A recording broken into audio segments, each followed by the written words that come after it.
with Al McFarlane. I'm glad to be here and glad to have you along as well. Today, talking about a couple of exciting projects here in Twin Cities. Exciting for Twin Cities, but in my view, exciting for the world. We're talking about reconciliation, about restoration, about moving forward out of some challenges and out of some pain and toward uh, healing in a whole number of ways in our community. Today's program focuses on two big events. Tomorrow is the opening of the new First Independence Bank. It opens tomorrow, the first of several, or at least two branches that are scheduled for Twin Cities. I'm sure there'll be more. And we're joined by Damon Jenkins, who is the Senior Vice President for the Twin Cities region for First Independence Bank. Also, one of the agencies, organizations in Twin Cities that help support bringing this project online. That agency is the Greater MSP. And we'll ask about who they are and what they do and how that works. But first, we're going to start talking with the president of the Detroit-based organization, Kenneth Kelly. Now, Kenneth, I'm not seeing your image, but can you hear me, Kenneth? So let's see if we can work that out. Hold on, try it again. Al, can you hear me? I hear you now. Yeah, I don't have visual, but I do hear you. This is radio. Just assume I have a face for radio. But for whatever reason, I cannot get my camera to work. So if I have to, I could participate verbally here. But my camera. Don't even worry about it. You look great on the radio.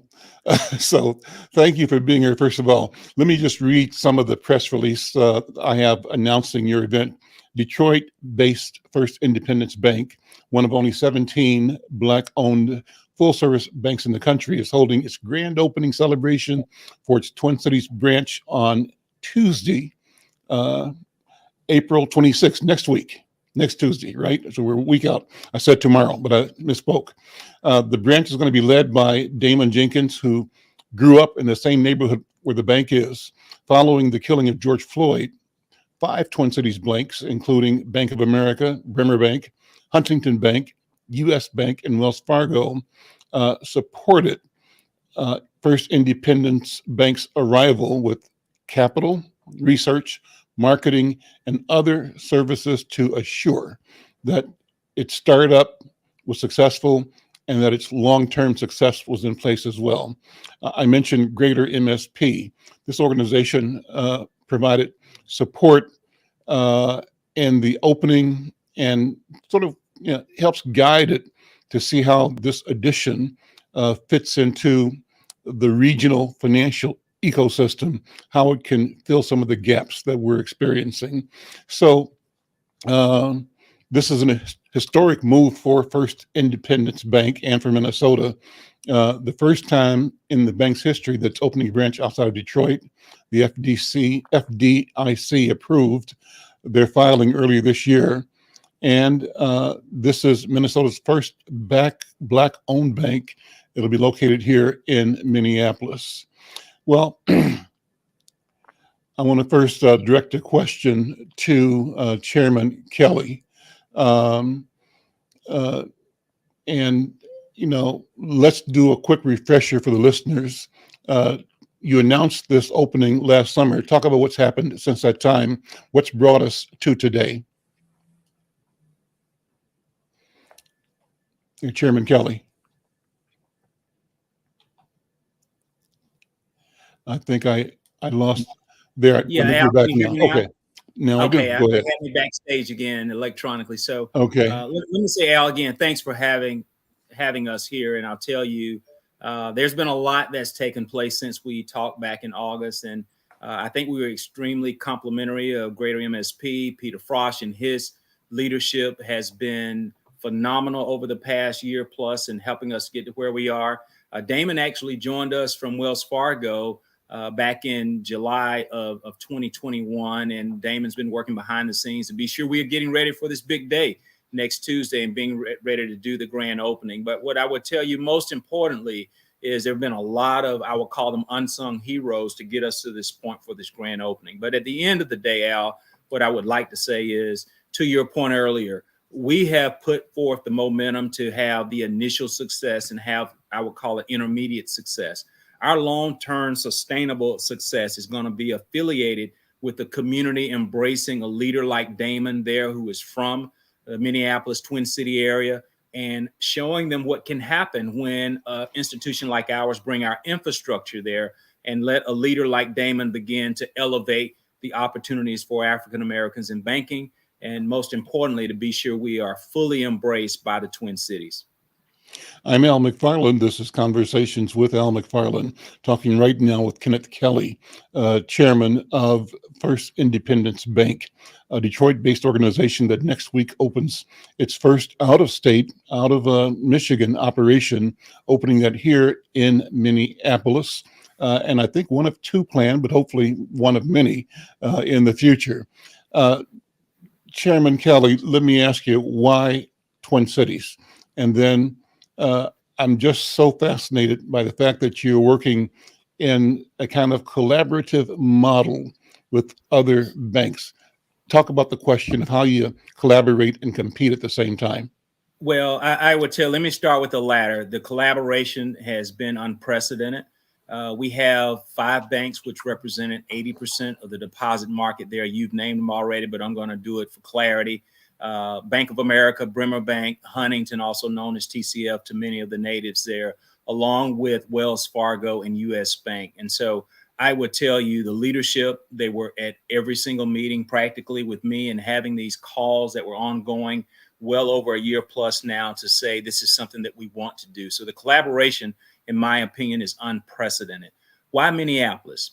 When you think about the inequities that we have seen, and in particular what you saw with the murder of George Floyd, a lot of those are economic issues. And we've been able to trace that and look at the difference in how individuals are treated in 500 credit score areas versus 800 or 700 credit score areas. But at the end of the day, Al, it's an economic-based issue. What we know is that banks are beacons of hope, and we wanted to bring our infrastructure to the table there in Minneapolis. There is one statistic that is in our business plan that we certainly are leaning into now with the other 5 banks, and that is home ownership for minorities, and particularly African Americans. One of the largest gaps in the country exists in Minnesota, in Minneapolis, and specifically, where you have home ownership at about 25% for African Americans and about 75% for Caucasians. We believe having the focus and the discussion about home ownership in Minneapolis, conjoined with First Independence and a leader like Damon there, is going to galvanize and drive resources to increase home ownership for African Americans in the market. So what steps do you take to build trust in the Black community? You've also worked with a couple of stellar community organizations like Project for Pride in Living. We know it as PPL.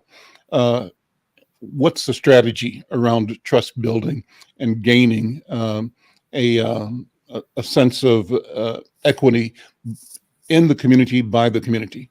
Well, Al, you're hitting the nail on the head, and trust is one of those that is very elusive. Our first form of trust was demonstrating we were not coming there to try to invade the Twin Cities. We wanted to come there and uplift leaders in the market. Damon is an excellent example of that. What we also have to do is continue to not only talk the talk, but walk the walk, which means that we've got to get in and do some ground level work on these issues of home ownership. I can tell you we've been meeting with Lewis King and others talking about this issue, and you've mentioned a couple of the organizations. Tanya Allen over at the McKnight Foundation. We're engaging individuals really across a strata of different spectrums to ensure that not only are we talking the talk, but most importantly, to help us understand how to walk the walk in the Minneapolis Twin City way. Well, listen, thank you so much for joining us, Kenneth Kelly, CEO at First Independence Bank. I'm going to continue the conversation with your colleagues here, Peter Frosch and Damon Jenkins. Anything else you want to say? Let me ask you to make the invitation to our listeners and to our viewers to check you out. Yes, I would say thanks, Al. And I would say to anyone listening under our voice, we'd love to have your support. I have a very simple expression. We don't need all of your money. We would just like to have some of your money. And so your support will help us demonstrate what equity looks like and allow us to help others be successful in this quest of creating equity, and particularly in the Twin City market. So Al, thank you so much for having me. And I know you're going to be in capable hands with our leader there, Damon, and of course, Peter, who's a great friend of ours at First Independence. Thank you so much. And we'll see you when you're in town next time. Okay. That sounds great. Look forward to it, Al. Take care. Thank you. Bye now. I'm Al McFarlane. This is Conversations with Al McFarlane. You heard it straight from the chairman. Opening day is a week from now. Chairman Kenneth Kelly, leader of the First Independence Bank, one of 17 Black-owned full-service banks in the country, coming to Minneapolis, opening a week from now. Well, let me continue the conversation with Damon and with Peter Frosch. Let me go to you first, Damon. How you doing, man? Unmute. Yeah. I'm doing well, man. Thanks, Al. Thanks for having me. And so, just first impressions. I've got some notes to talk to you from, but I want to just begin by having you sort of say what's on your mind. When we talked last time, you had a huge mountain to climb in organizing people, material, resources, relationships, and developing context in the community. A community, however, that you know intimately. So it wasn't like you were a fish out of water. This is your neighborhood. This is your town. And so you had a certain, swagger that you brought to the building work that you're doing in bringing First Independence Bank online here in Twin Cities. But how are you feeling now? From the last time we talked to you now, what's on your mind? Thanks, Al. I'll tell you that I'm feeling a little more relief. I'm feeling a sense of accomplishment, and I'm elated and grateful. And I'll tell you why.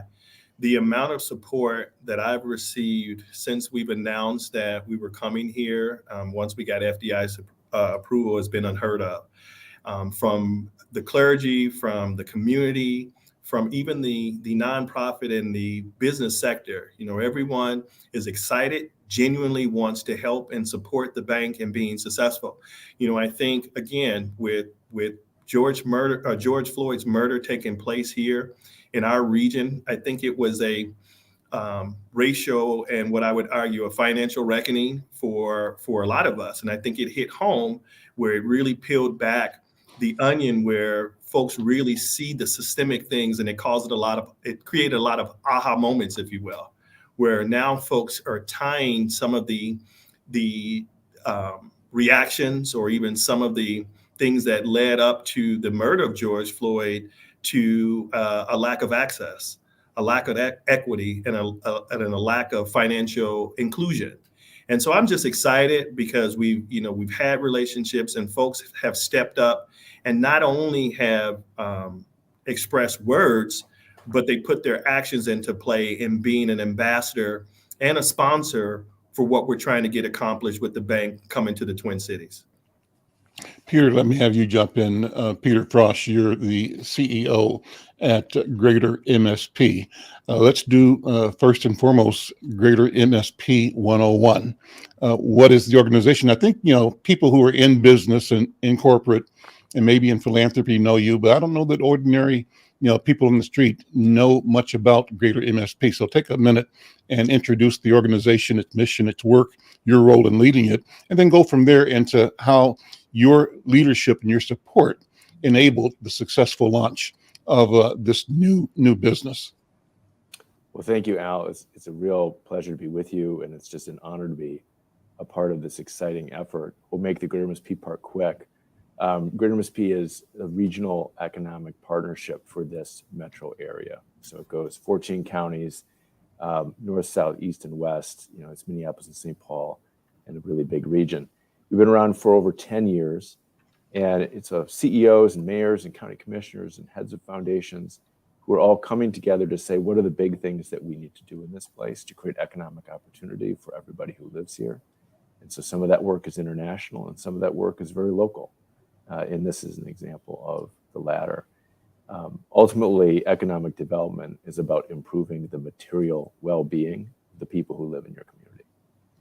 And this is a kind of breakthrough and really innovative project that moves us in that direction. Are you like a chamber of commerce, or what's the difference between a greater MSP and an organization like a regional chamber or a Twin Cities chamber? Yeah, sure. We do slightly different things. Mm-hmm. And so one of the things that Greater MSP exists to do is to do deals, to help companies expand if they're doing business here, or to bring them here from around the US or even the world. And so we have the muscle for the region to help a company come here from somewhere else. We use that muscle to do something slightly different. I mean, this is a deal, and it's a special deal, and we think it's a big deal for this community.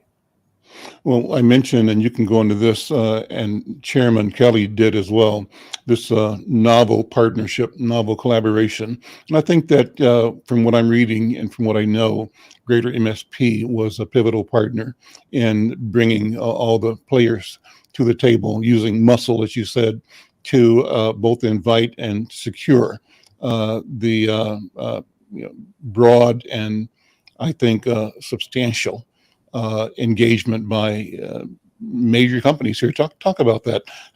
How did this idea percolate? Where did it come from, and how did it unfold? I mean, it's, I'm telling this story on behalf of the banks at this point. So, after summer of 2020, following the murder of George Floyd, you had bank leaders from the banks that were mentioned before come together. They're all doing, at that point, really significant things within their institutions, different things in response to the murder of George Floyd. And they recognize, what, the kind of change that we need to see is at a level and at an urgency that requires more. So they had relationship, they got together and said, what more might we do? Mm-hmm. And it was out of an open, urgent conversation like that a relationship connection was made between then TCF, that had a relationship with First Independence Bank in Detroit. And it was just more of a learning opportunity at that point. But Chairman Kelly just joined that conversation. And quickly it became apparent that there might be an opportunity to do something really significant. And First Independence Bank expressed a strategic interest in being in this market and said, there's no way we could do that unless we have some really unusual level of support to make that happen. And those bank leaders locked arms and said, whatever it takes, we are going to figure out what it's going to do, and we're going to do it. And every one of those banks did something critical without which it wouldn't have happened.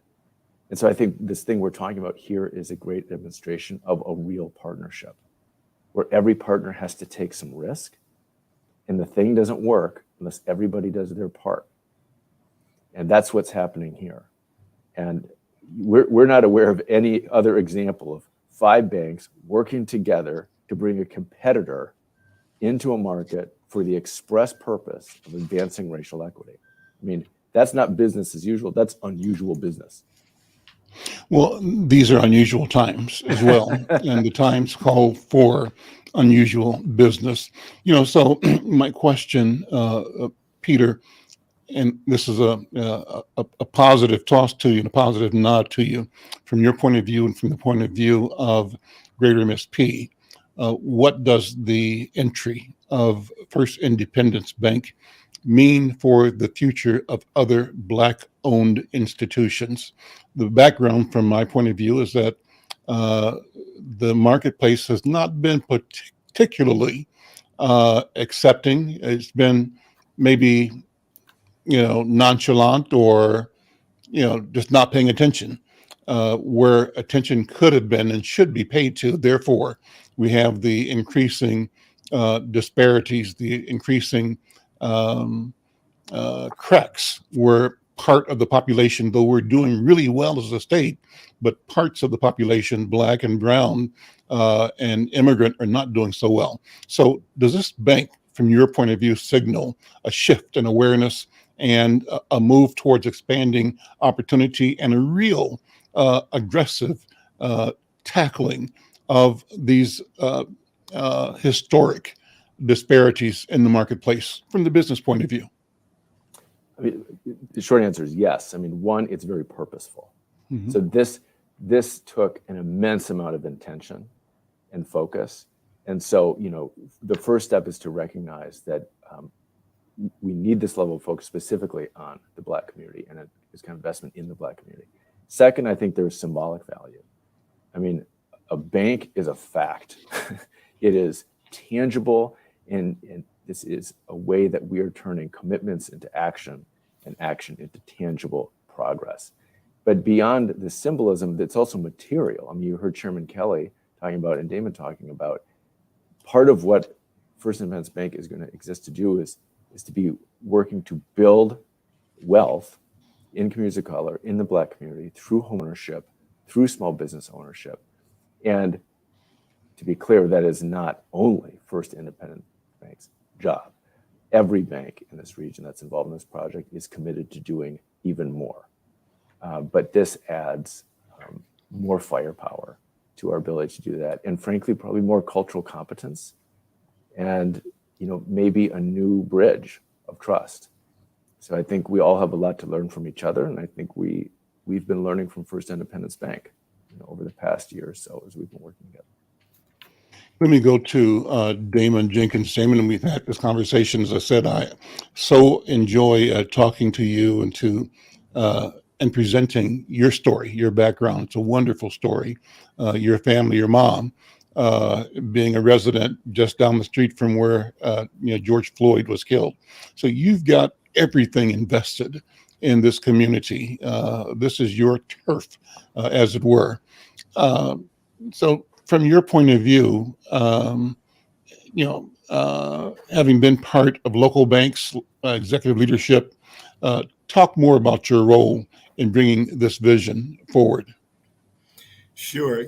I always have to go back and tell the story of being careful what you pray for, because to your point, I grew up in the Twin Cities. I grew up in South Minneapolis. And so the systemic things, the root causes that really led to the murder of George Floyd, I've lived growing up in South Minneapolis. And so, again, this opportunity to be a part of this totally aligned with my why. It really is personal to me, just because, one, the community was affected, and that's my community. I grew up in that community. My mother was personally affected, being a homeowner in that community. And as a result of the social unrest, there was resources that were taken from that community.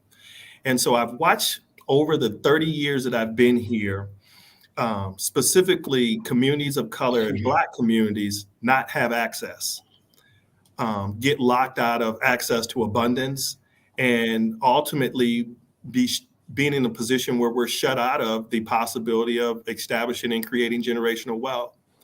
And so when this opportunity came, it came from a prayer. And my prayer was prior to the murder of George Floyd. It was during the pandemic to say, put me in a position where I could be a part of a discussion to think, bank, and do different in regards to bringing equity to communities of colors, specifically the Black community. And so as a result of that, my prayers were answered, being that, I had been in banking for, I approached 15 years of banking, being a former Wells Fargo and US Bank employee, and to know that those were two of the banks that were part of this community of bringing equity to the BIPOC communities. It in my opinion, that was all God's work. That was divine intervention saying, you know what, here's a chance for us to really do something different.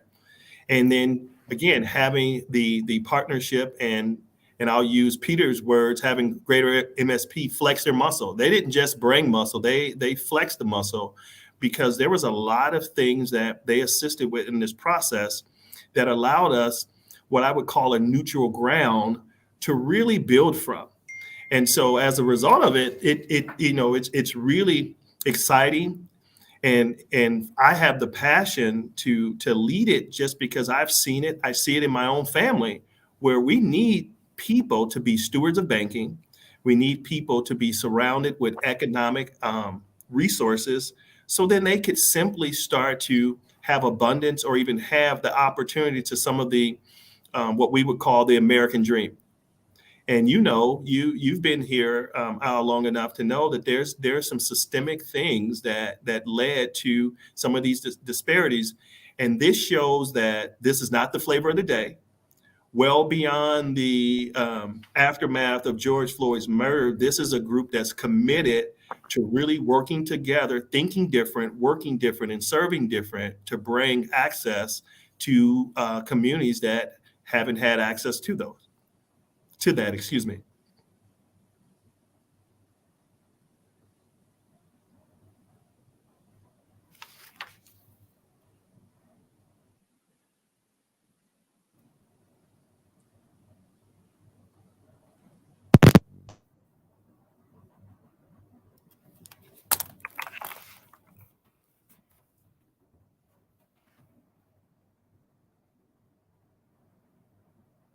You know what? I had myself on mute. Thank you. And you missed a beautiful soliloquy.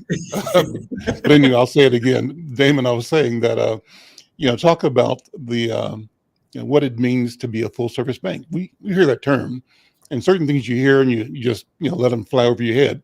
So this is a chance to tell our listeners, when a bank says I'm a full service bank, what does that mean? So what kinds of services are you providing? What makes you a full service bank?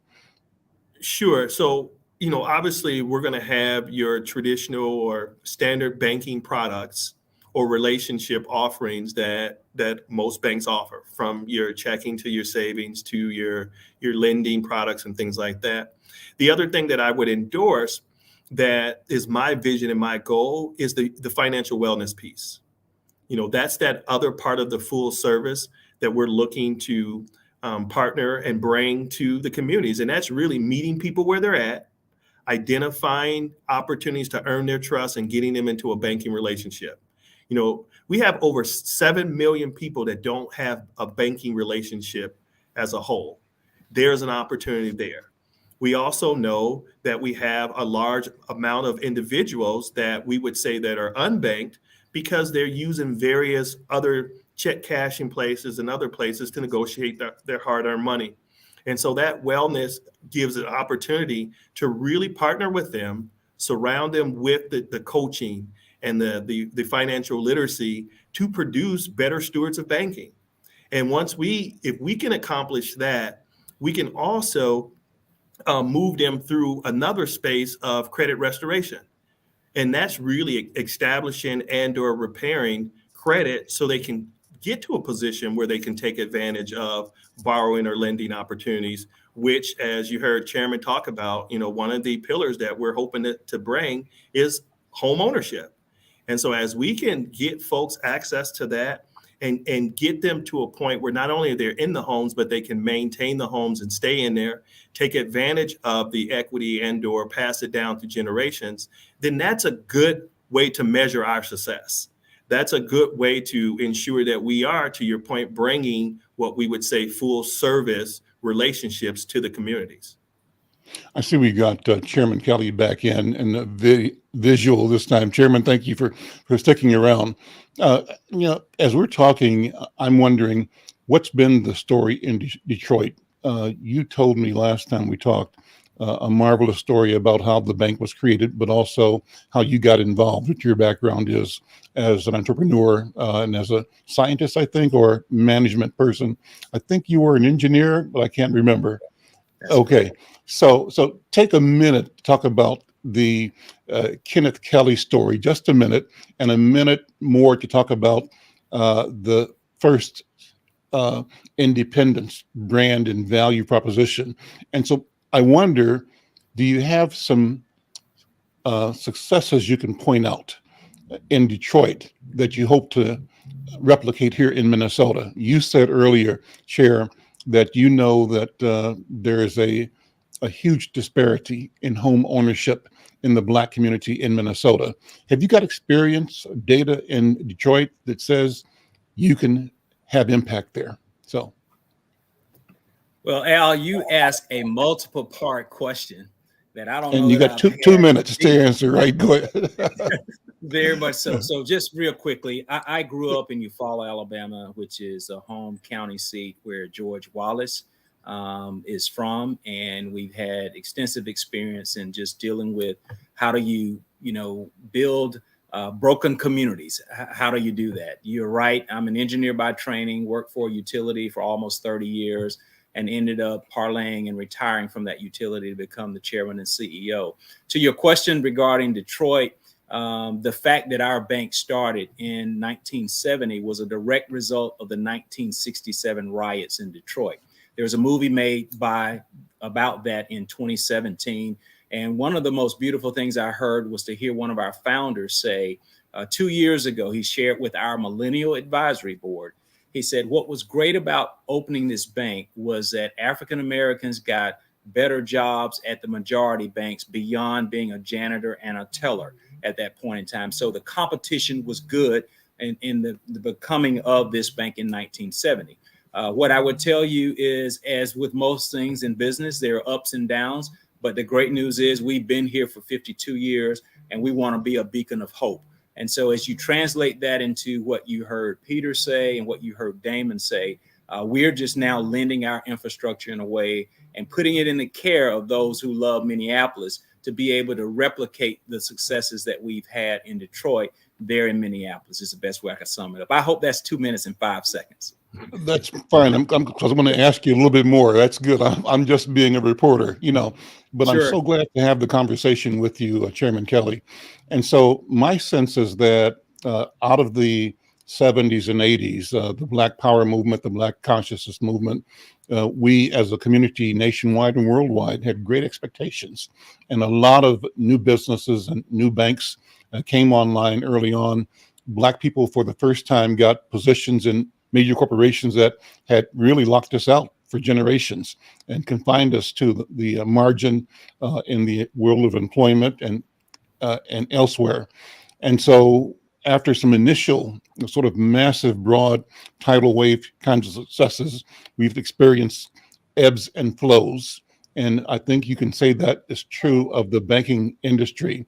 There were none, then a lot, and then a shrinking.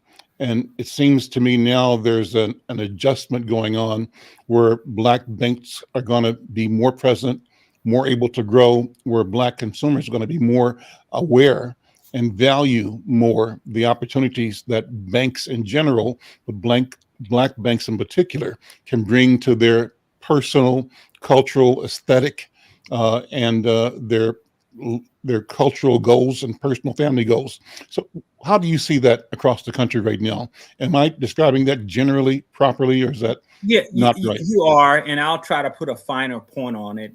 Peter alluded to this a moment ago, and there's a cultural competence that comes with this. The Federal Reserve of Chicago, Federal Reserve of Boston, and the FDIC, which I've all been engaged in at fairly high levels, demonstrate that there is a need for minority banks and that you get different outcomes. And I'll use a typical secret shopper model, right? We know that in reality is that Peter and I can go into the same establishment under the same pretenses with the same qualifications, and we likely may come out with different outcomes. That is a reality. It shows it across appraisals, et cetera. What we want to do is positively engage these conversations in a way that maybe that gap between those two outcomes starts to shrink. And we're hopeful that we can do that in a positive way, Al, that can make a difference for the community at large. I think what you've seen with the 5 banks demonstrate their willingness to put their hand forward and say, this is something we're going to do. And our ability to be able to come into that market is our willingness to say, we're going to put our hand forward too, to see what we can do to make a difference. To your point regarding banks, there has been a shrinkage. At one point, there were over 100 African-American controlled banks in this country. We're down to less than 20 now. But the reality is banking will probably continue to shrink because of the scale that is needed to be successful long term. So it makes even your consciousness that you brought up even more important to be sure that these institutions can be sustained and be successful.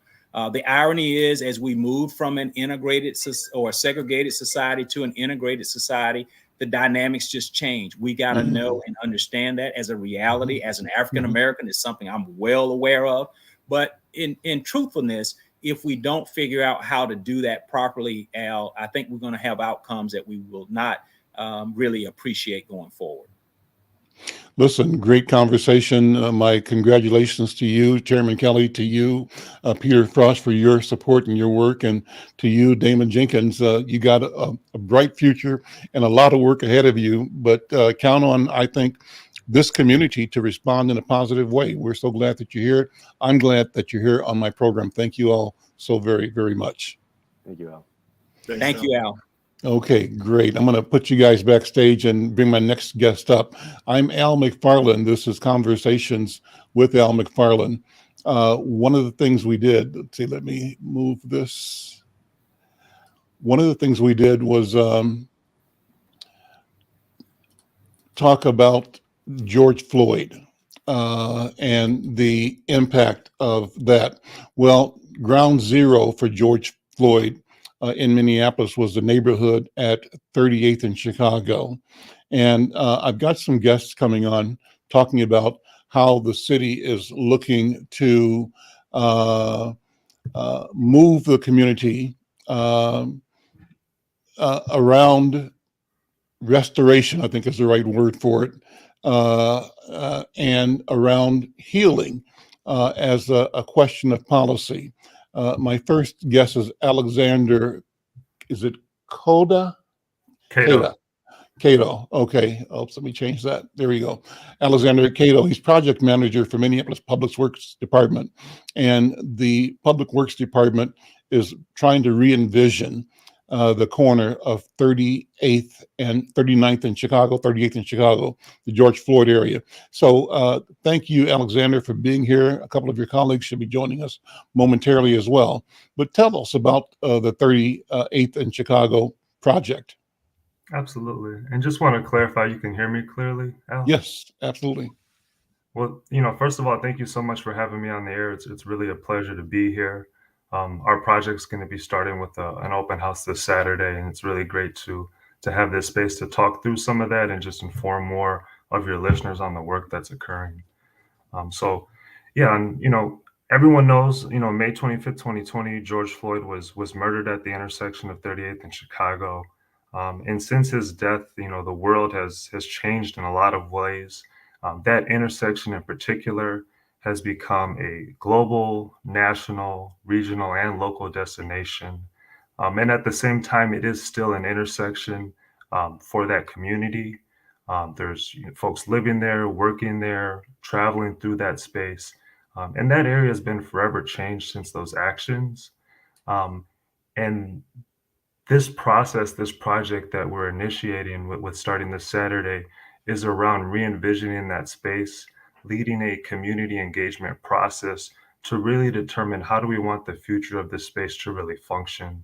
There has not been a thorough community engagement process around that. And so this work is going to start that.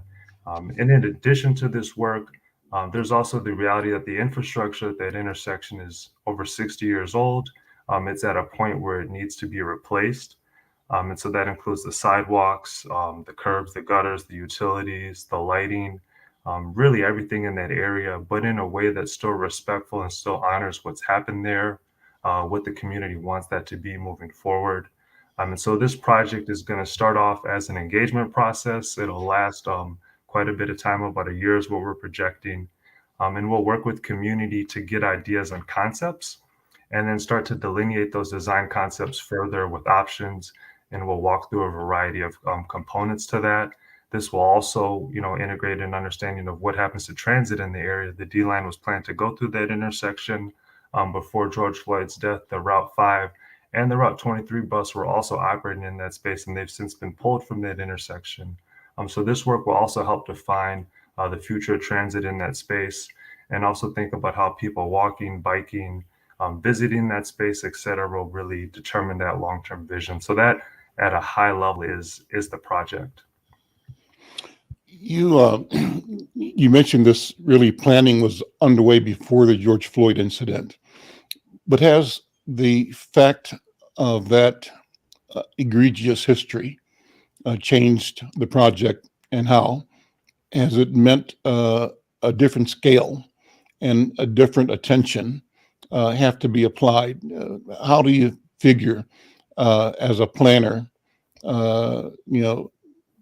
accommodating the current recent history and the importance the site has now in the public mind, not only of the residents who live there, but really of the world. It's a world site in so many words, so many ways. What do you think? Absolutely. I mean, the reality is the world is watching us. You know, this is a space of global significance. Before George Floyd's death, both of these streets were planned for reconstruction through Public Works. Once our infrastructure reaches a certain lifespan, it is reconstructed, and these streets were at that point. Obviously, George Floyd's death and the way this space has been used really changed that. And for us, and when I say for us at the city, what I mean is we had to really rethink, what do we want this process to be like? It has to be completely different than how we typically do engagement for our reconstruction projects. It cannot just be a reconstruction project as well. So there's a lot of other components that need to be integrated, such as a memorial, some of the kind of land use determinations in that area. But in terms of this project, which starts this Saturday, it is focused on the roadway. And I would say how we bring in those other elements really falls into our goals for the project. So this is a project where we have engagement and design goals. And I'll talk through some of these goals. These will also be further discussed at the open house on Saturday, because we want to really get feedback from the public around these goals before we start moving forward. But the engagement goals, we have 5 of them, and I'll talk through those briefly, and then I'll talk through the design goals. So from an engagement standpoint, one of the most critical things is supporting racial healing. You know, the incident of George Floyd's murder was really an awakening to a lot of the racial inequities that exist in this country. And so we want to ensure that as this project moves forward, that we are helping community heal. We're recognizing that people have experienced a lot of trauma, and we want these activities and events that we do to be aware of that and to the best that we can support that healing that's needed. So that's one of our first goals. Our second one is honoring Black, Indigenous, and people of color voices. We all know that historically engagement that's done does not really reach our non-white population. If you look at most of the data around engagement, it typically reaches a middle-class white demographic. And so for this project, we're specifically trying to focus our engagement efforts on our Black, Indigenous, and people of color communities. We'll be out door knocking later this week. We've done a lot of preliminary engagement with stakeholders and really trying to reach those specific voices as this process continues. So that's our second goal. Our third goal is working on developing community partnerships. And so we want to work with community partners through future events. The engagement process is going to last over a year. There's going to be a variety of different activities. And as those continue, we want to continue to develop community partnerships. We also want to conduct a process that promotes learning.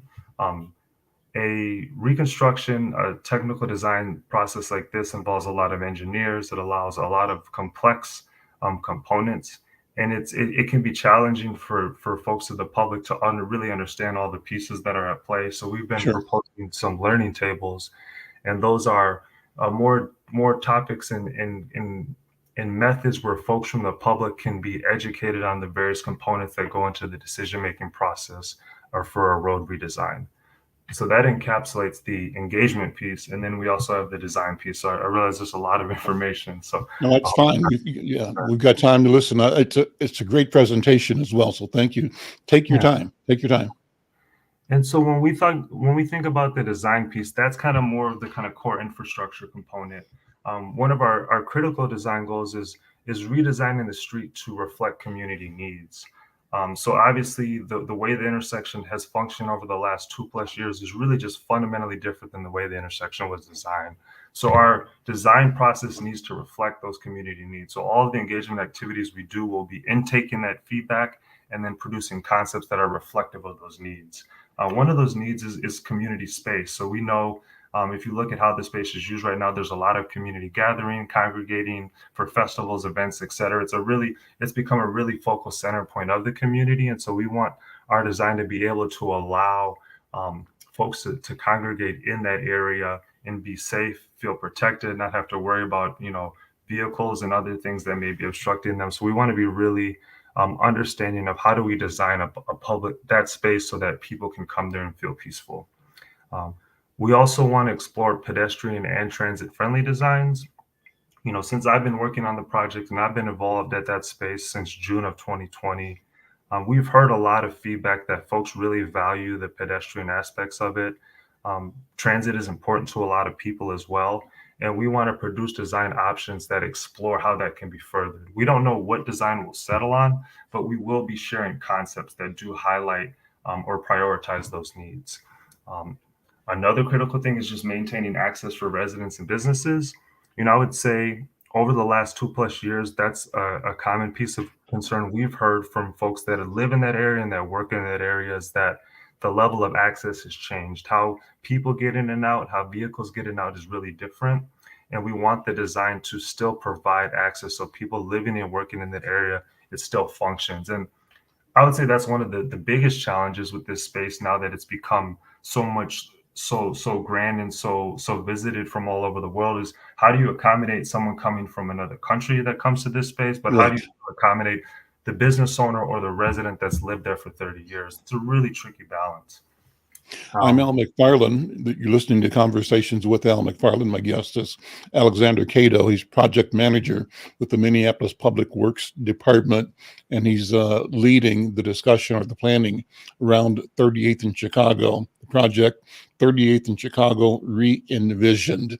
And this is a wonderful conversation because I think everybody in the community and everybody in the world wants to know and needs to know not only what physical changes there will be to make the area accessible, practical, usable, and safe, but also make sure we don't erase the history and the challenges or the responses that occurred there in response to the murder of George Floyd and the impact that that set of things had on our country and on the world. Alexander, let me have you step back a second and talk about your background, how you come to this project, what your particular role is with the city of Minneapolis. And thank you so much. I want to commend you on the clarity and specificity of your presentation. So I'm thanking you and applauding your presentation. But talk about you for a minute. Who's Alexander? Thank you, Alan. Just again, it's a pleasure to be here. So yeah, my name is Alexander Cato. I grew up in St. Paul, Minnesota. I went to St. Paul Central High School, class of 2004. I went to college at the University of Minnesota. So I'm a Twin Cities native. Have lived between the two cities, most of my adult life. And 4 years ago, I started working for the city of Minneapolis, and I'm a transportation planner with Minneapolis Public Works. I would say, I got into this profession because of bicycle riding. I'm very passionate about urban mobility and how you explore spaces and places. And I think walking and biking really changes your experience in a place. I've lived in the Netherlands as well and experienced the way they approach public space and transportation and some of the vehicle dependencies that exist in this country and how that really changes people's experiences in the lived environment. So I come from that perspective. Also African American. My father migrated here from Kenya in the 70s. So, I'm Kenyan. My mother is Caucasian, so I'm biracial. And yeah, Twin Cities native. And got into this project about, shortly after George Floyd was killed, and started doing some engagement work out there. Assigned the project manager. I'm a transportation planner, and trying to tee up this work in a way that is understanding how do we integrate and improve the infrastructure, but still not erase the history of the past, but acknowledge what was done to Mr. Floyd, acknowledge what that represents to others in this country and this world, and acknowledge that city government and government in general has a tremendous opportunity and responsibility to do this right, and community pressure is extremely high as well. The city is working with the Public Policy Project and I think it's NEOO Partners, Inc. I'm not sure how you pronounce that. Is it NEO or NEO? So talk about the engagement of these two Black-led, Black-owned firms in this engagement and awareness project. And use that, if you would, to key into the intent. I think if there's ever an opportunity and ever a place to demonstrate intentionality and to provide evidence that we can successfully be inclusive and connect with Black and emerging businesses in our community. This has got to be the place. So talk about those two companies, first of all, their role with you, and what the general opportunities are for Black and businesses owned by people of color. Absolutely. Thank you for that question, Al. And I'm really sad that James and Denitrik from those respective firms were not able to join the call today, but it's been a pleasure working with them. But James and James was trying to get on, but somehow his technology is not working. I'm communicating with them on the side channel here, but he's a regular with me anyway, so he'll be back. Yeah. So James Trice from Public Policy Project, and then Denitrik Powers from NAO are teed up to lead our engagement work for this process, for this project. And we started, engaging with them early on because we knew that the engagement for this would be extremely complex, that we needed to have strong cultural competencies, and just to have folks that, had respect, understanding, knew how to navigate all the complexities of this, ability to build trust, and just to bring that passion to this work. Engagement is extremely complex. To be honest, I'm a transportation planner. I do engineering design work, and I think engineering design work is easy, but connecting with communities takes a tremendous level of sincerity and dedication and time. And we wanted to get folks on the team that could really help with this. And Denitrik and James and their companies check that box. And I don't mean check that box in any type of insignificant way, but I knew they would be able to dig deep and help us with this. And so the engagement work that we've conducted, we did some preliminary engagement, which was listening sessions. And that was really just conversations with community stakeholders. We interviewed about 30 stakeholders. Those are faith leaders, community organizers, business owners, residents, folks within the community, to really introduce this project, get their ideas, their thoughts, and really even just understand, like, hey, are folks ready for this to happen? We know there's a desire for things to happen at this intersection. This is what we've been scoped with within the public works, and we want to understand and get your perspective and support around what this intersection means. So it was just more of an introduction, and the open house that's happening on Saturday is still an introduction. We have no design concepts. We've heard a lot of what people think and want, but we have no design concepts. We're introducing the project, the goals, those components, and getting feedback from the public to further refine that before we start developing concepts. And James and Denise were really essential in just level setting the city of Minneapolis on how to proceed with this, so that way we could come in with the best foot forward and really just engage with community members and get further information on how we want to proceed. So this is just like really the start of that work. I hope that answers your question, Al. It does, but go from there to talk about other opportunities. This is one project, but there are multiple projects happening in the city. And from where you stand, what seems to be the emerging policy and expectations within city government? I'm reading and hearing a certain intentionality of doing things differently, but that's just me. I want to see how it looks to you from where you are within the city government. Yeah. So, I think our work is really critical, because infrastructure is, when we think of like the public right of way is really the space we have. So if you look at a street, you look at the sidewalks on most streets, 30th in Chicago, a perfect example, those sidewalk and streets are public right of way. So that means the city has the responsibility to maintain that. That's the roadway that cars are driving on. That's the utilities underground. But that is designed for the public good. And with our work, it being infrastructure focused, we're able to lead a process to help delineate that space. How much space do we need for sidewalks? How much space do we need for bikes, for vehicles, if vehicles come into that space? How much public space do we have that can be served for public gathering, for memorializing George Floyd and others? But our work is really coming in to help define the uses in the organization of that space. And so us being kind of the first formal project in this area, it's really kind of setting the precedent for future initiatives that need to happen in terms of what does a memorial look like. Like this project that is initiated this Saturday is not defining a memorial. I think a memorial, I don't think I know, a memorial for George Floyd and others is extremely complicated. And the city definitely wants to have an active role in supporting that, but understanding that we still need to just even organize the space a little bit to understand from a functionality standpoint how these things could line up. Do you walk into the planning with a budget in mind, or are there financial limits, or do you walk in with a blank whiteboard saying, let's just listen and hear, and then we'll see what matches fiscal reality? What's the approach? That's a great question. So I would say for all of the work we do, and I'm talking from the perspective of public works, and we look at infrastructure, we do have budgets, right? Because we have an immense amount of infrastructure to maintain in the city, millions and millions and millions of dollars. Even constructing a single mile of roadway can cost upwards of $5 million.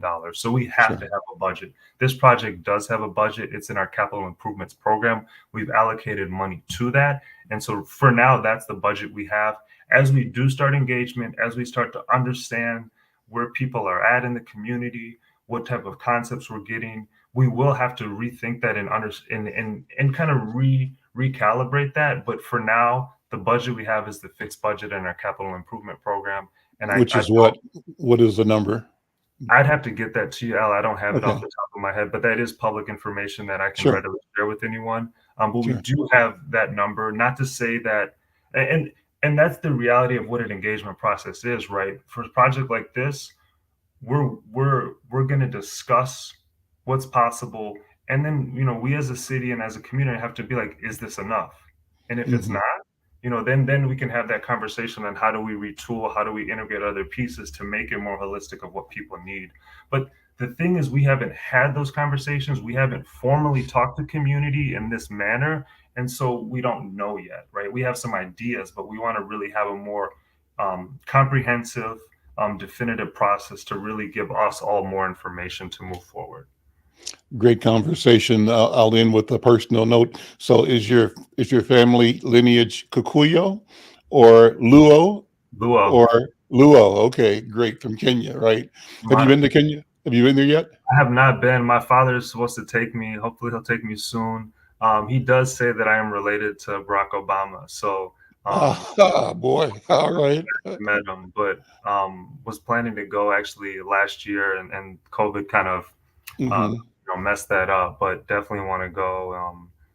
I would love to go. And I'm really big into coffee, and Kenya makes some of the best coffee in the world.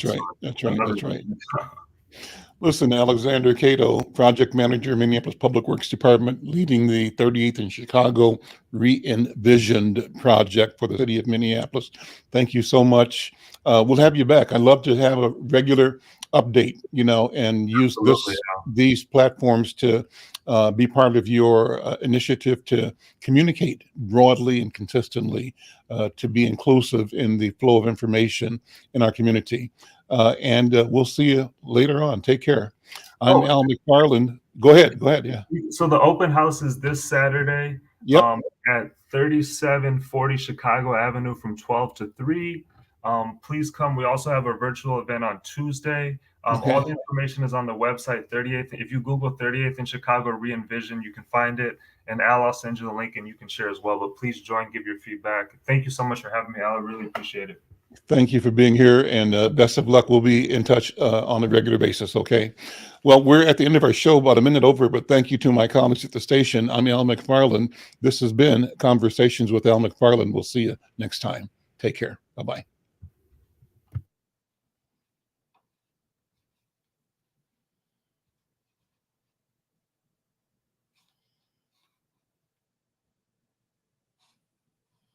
.3 FM in Minneapolis online. You can find us at www.kfai.org. Radio without boundaries. Programming is supported by Prodeo Academy, a public school option serving students in the Twin Cities grades pre-K through 8th grade. With individualized learning,